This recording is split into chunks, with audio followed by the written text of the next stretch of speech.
Assalamualaikum warahmatullahi wabarakatuh. Halo Mams, apa kabarnya?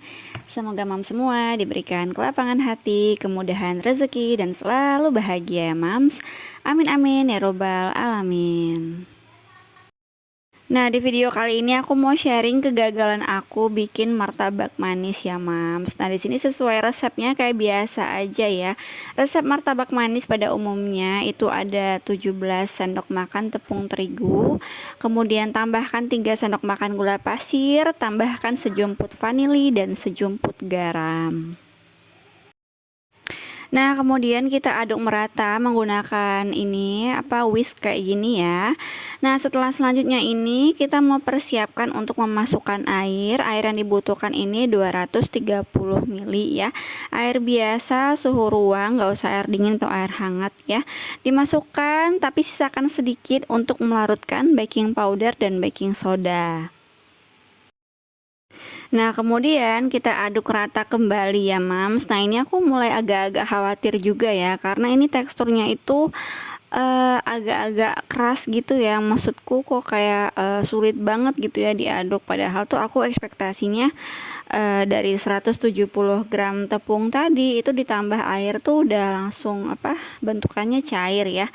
Nah, kemudian ini aku mau tambahkan telur. Ini aku ikutin aja stepnya ya, Mams. Aku tambahkan 1 butir telur. Ini suhu ruang juga ya, bukan telur dari kulkas. Nah, kemudian kita aduk merata. Setelah ditambah telur kayak gini, ini kan aku aduk-aduk ya, masih aja penasaran gitu kan. Jadi ini teksturnya masih agak kayak kejel gitu ya, Mams. Aku nggak tahu tuh karena apa. Tapi aku di sini coba aduk aja gitu sampai teksturnya rata dan nggak ada tepung yang bersisa. Kemudian aku mau menyiapkan baking powder dan soda kue ya. Ini masukin aja 1 sendok kecil, ini tuh ukurannya 1 gram ya. Jadi masing-masing 1 gram kita masukkan ke dalam sisa air yang udah kita siapin tadi. Nah, kemudian kita aduk-aduk kembali ya, Mams ya, sampai dia larut. Kemudian kita campurkan ke adonan yang udah ada di baskom ya. Sebenarnya mudah banget ya, Mams, caranya, tapi aku menghasilkan adonan tuh yang kayak gini ya. Jadi dia tuh agak cenderung lebih kental, tidak mencair ya.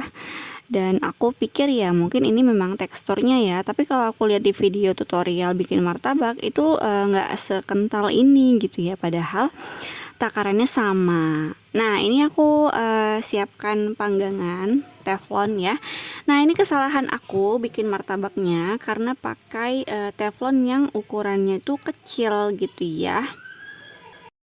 Nah, ini aku coba tes dia itu udah panas atau belum, karena katanya kuncinya itu harus dipanasin dulu teflonnya sampai benar-benar panas dulu. Itu aku tes pakai air biasa, kemudian airnya langsung ces gitu ya, berarti dia udah panas banget teflonnya. Nah, ini aku masukin aja adonannya tuh. Teksturnya tuh kayak kental banget gitu ya, Mams. Nah, ya ini aku masukin aja semuanya. Nah, ini kesalahannya, Mams, karena dia itu terlalu tebal ya. Jadi adonan yang kita hasilkan ini untuk di tampungan teflon sekecil ini itu jadi itu terlalu tebal. Harusnya tuh aku bagi 2 mungkin ya, jadi nanti martabaknya bisa jadi. Nah, ini kan emang ada ya pori-pori rongga-rongga kayak martabak itu loh ya, tapi itu nggak ke semua sisi, Mams, tuh ya.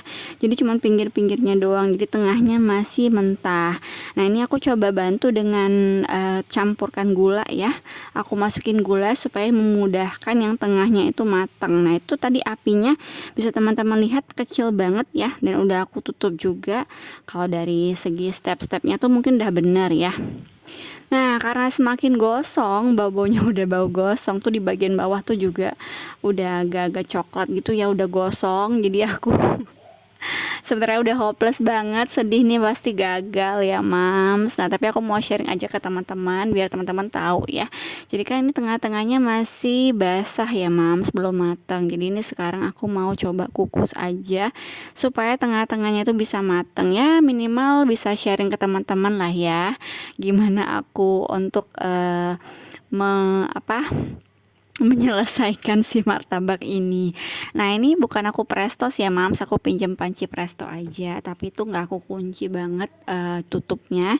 Jadi nah ini penampakannya tetap rongganya nggak keluar ya, karena kan cuma dikukus aja. Terus ya tapi lumayan tengah-tengahnya udah matang.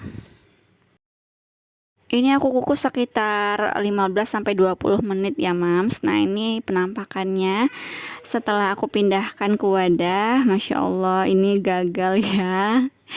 Jadi teksturnya tuh kayak bantet gitu, keras. Dan ini coba aku pakein sama mentega. Katanya kan kalau dikasih mentega bisa lebih lembut ya. Tapi overall ini gagal ya teman-teman. Jadi aku bisa simpulkan kegagalan aku. Yang pertama, mungkin aku nggak tepat menimbang tepung ya, tepung terigunya aku nggak tepat menimbangnya, itu mungkin kesalahanku. Yang kedua, yang paling fatal yang tadi ya, karena pakai teflon yang ukurannya kecil banget, sementara adonan kita tuh banyak, jadi dia nggak cukup untuk mematangkan keseluruhan. Jadi kan tekstur dari adonan martabak itu harusnya bisa lebih mencair juga. Nah ini aku masih mencari nih kesalahan aku, kenapa adonan yang aku hasilkan tadi tuh kental banget gitu ya, harusnya kan sedikit mencair gitu ya, tapi itu aku belum dapat juga kenapa bisa begitu gitu ya. Nah yang paling aku yakini bahwa tentang teflon tadi mam, karena aku harusnya pakai teflon dengan diameter yang lebih besar. Nah buat teman-teman yang mau bikin martabak manis, bisa lihat dari pengalamanku ini ya mam, jangan sampai keulang. Jadi ini aku sharing supaya teman-teman bisa ya biar nggak kejadian kayak aku ya. Jadi kan ini sebenarnya mau buat cemilan anak-anak, tapi jadinya malah zong ya. Semoga teman-teman gak bakal kayak gini sama kayak aku tuh ya, bagian belakang udah gosong banget ya Allah, tapi wangi sih nih ya. Sebenarnya ini wangi-wangi menteganya itu wangi apa? Wangi dari mentega, terus anget-angetnya tuh masih kerasa, cuman ya namanya gosong ya, gosong ya tetap gosong ya mams, gak bisa dimakan. Jadi ini tetap sebenarnya aku siasatin, aku gosongnya aku buang pakai pisau gitu ya, tapi yang tengah-tengahnya tetap aku makan karena kan udah matang sih ya, cuman dia nggak lembut gitu ya mams, jadi agak kejel. Nah, buat teman-teman nanti perhatikan kembali jika membuat martabak, jangan sampai kejadian kayak aku begini ya. Semoga semua pada berhasil, semoga tidak mengikuti jejakku ini. Jadi perhatikan lagi banget tekstur adonan sama teflon yang kalian gunakan ya. Jangan sampai kekecilan. Oke, Mam, segini dulu video dari aku. Semoga video ini tetap bermanfaat ya. Sampai jumpa di video berikutnya. Assalamualaikum.